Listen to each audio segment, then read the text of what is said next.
حضرت یہی معاملہ ہے ادب.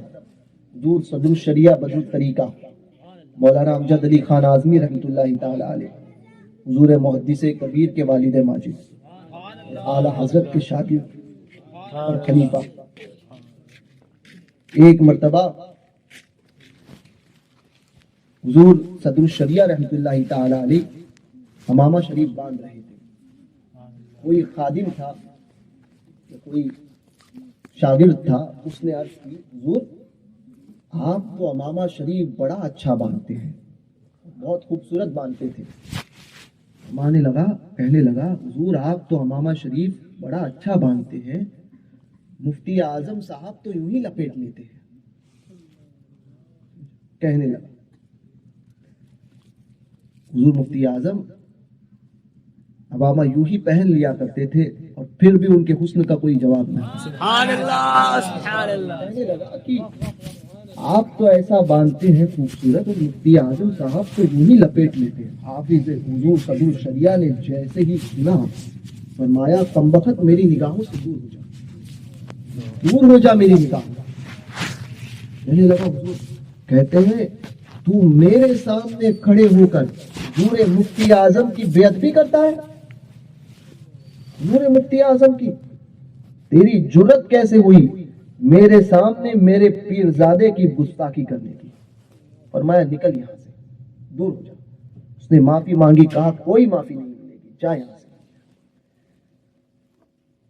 کئی دن تک آتا رہا، آپ نے بھگا دیا. فرمایا یہ میرے پیرزادے کا گستاخ ہے، یہ کہتا ہے کہ مجھے انہیں حمامہ باندھنا نہیں آتا، وہ تو لپیٹ لیتے ہیں. فرمایا کہنے لگے دور ہو جاؤ. پھر کچھ علماء کے پاس ہو گیا جو بڑے اکابر علماء تھے، ان سے کہا جا کر کہ حضور مجھ سے حضور صدر الشریعہ سے معافی دلوا دیجیے. وہ علماء آئے، انہوں نے کہا کہ سبقت لسانی میں اس سے غلطی ہو گئی، معاف کر دیجیے. فرمایا نہ، میں معاف نہیں کروں گا. میں میرے سامنے اپنے پیرزادے کی گستاخی سنتا رہوں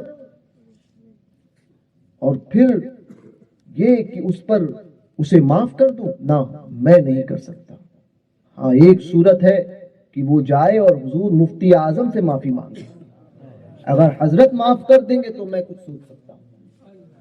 یہ تھا ادب. حضور صدر الشریعہ رحمۃ اللہ تعالی علیہ نے یہ بات بظاہر بڑی چھوٹی مگر پتہ چلتا ہے کہ نچلا دروازہ ہی بند کر دو تاکہ انسان اوپر گستاخی کی سوچ نہ سکے، اوپر گستاخی کی نہ سوچ سکے. یہ اس سے درس ملتا ہے کہ پہلے ہی کہ اس نے آج حضور مفتی اعظم کے تعلق سے، امامے کے تعلق سے بولنا سوچا ہے، کل ہو سکتا ہے کوئی بات کو لے کر بولتے، پھر ہو سکتا ہے کہ حضور اعلیٰ حضرت پر جائے. اور یہی ہوتا ہے کہ انسان پہلے جو ہے وہ اپنے امام کی گستاخی کرتا ہے. سمجھے کہ ہمارے امام میں یہ عیب ہے، یہ کمیاں ہیں، یہ ہے. پھر جب یہ ہو جاتا ہے اور اس کو کوئی ٹوکتا نہیں ہے تو پھر وہ جاتا ہے پھر کسی بڑے کی بارگاہ، پھر کسی بڑے میں کمیاں نکالتا ہے، اور پھر ایسی گستاخیاں بڑھتے بڑھتے اس کو جو ہے کب بعض اوقات اس کے ایمان کو لے ڈوبتے ہیں. یہی گستاخی. اس لیے ادب، لوگوں نے فرمایا، کسی شاعر نے کہا تھا ادب پہلا کرینہ ہے محبت کے کرینوں. ادب کا دامن کسی حال میں نہ چھوڑے. ہم جس چیز کو سمجھتے ہیں یہ گستاخی نہیں، یہ بے ادبی نہیں، یہ ہمارے نزدیک تو نہیں ہو سکتی مگر بڑوں کے نزدیک وہ بھی بے ادبی. عام چیز. اس لیے بزرگوں کی بارگاہ میں، آقاؤں کی بارگاہ میں بولنے سے 10 مرتبہ سوچو کہ پتہ نہیں یہاں بول دیا اور ہمیں پتہ بھی نہیں چلے گا کہ ہم کس طرح سے دین سے نکل جائیں گے، کیونکہ وہی سبب بنتا ہے.